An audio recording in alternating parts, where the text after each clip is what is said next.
Good morning. Morning! So my name is Kanta.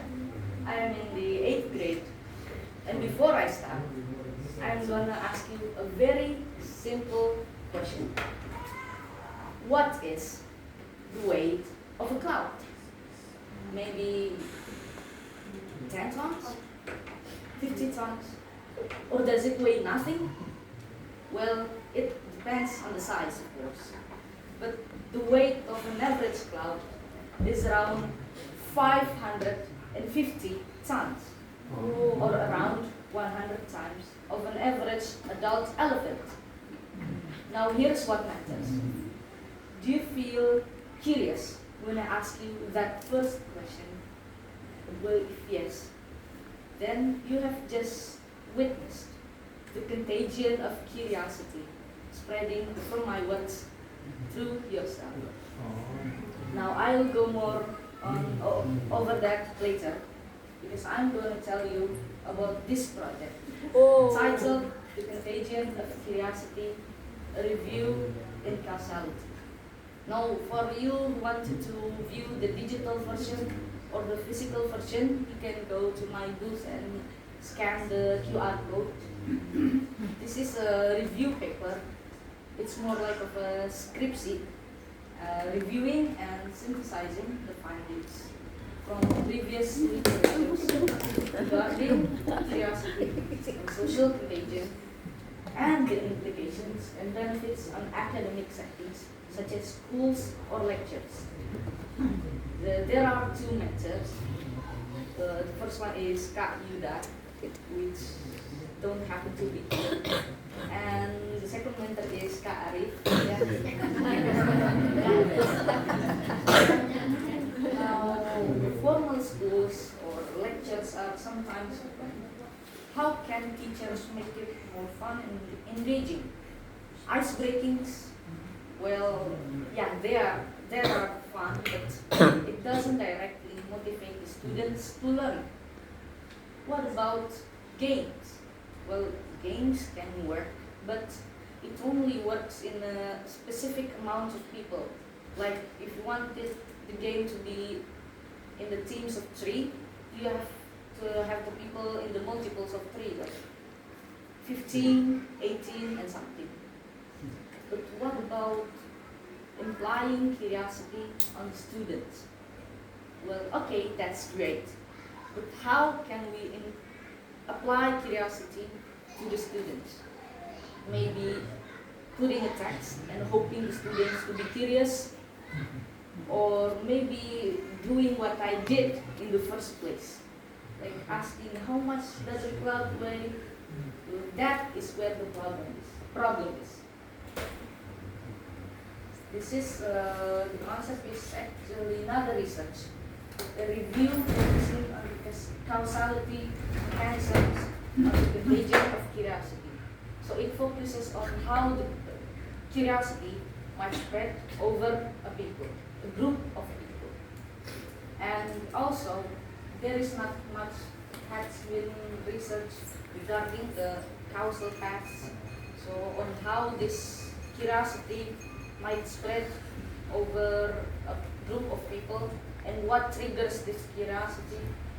And teachers may also display engagement and curiosity to increase the overall curiosity of the students and also to motivate the students directly to learn.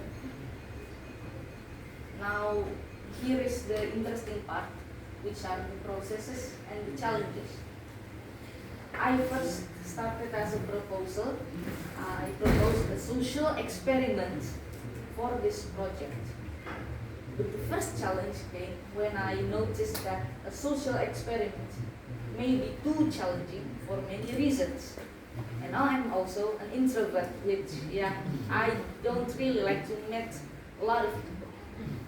And so I changed course into creating a research paper from a survey, which I thought was probably much simpler. But then I noticed the second challenge, which a survey might still be too challenging, for I must know the reliability and the validity of each person. In in order to ensure that the answers of each question directly support the statement that curiosity is contagious. So I changed course again into making a review paper, which literally just translates into compiling previous papers and writing it into one paper. After that, I make progress by writing the draft of the paper and finally finishes the review paper in time with just 3 months. I learned many things from this paper. The technical is awareness on how curiosity might spread.